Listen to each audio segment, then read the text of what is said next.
I had a good feeling that they were going to take him at 44. But you know, everybody wants to be part of the outcome, but not everybody wants to go through the process.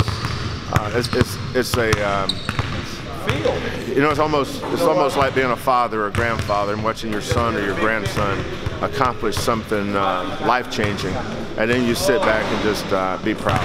You know, if I was ever going to shed a tear, it would have been when Damyean's name was called, because I remember where he started when I first met him 2 years ago.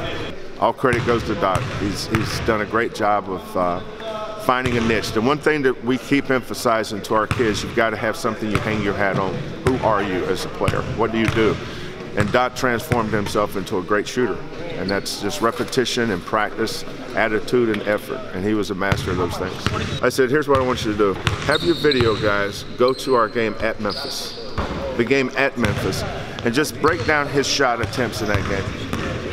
And then call me back. And they said, okay, we're going to do it.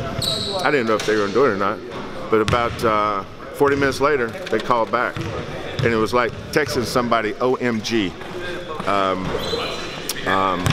They looked at that, and I knew once they looked at that, because you can tell they hadn't, by the questions they're asking me about his ability to create his own shot. And then they want to know about his learning curve.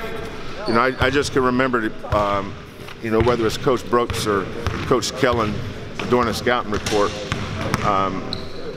there's nobody that took that scouting report more serious than Dot. He needed to know exactly what the man he was guarding, strengths and weaknesses were, and he wanted to know strengths and weaknesses of the other best players.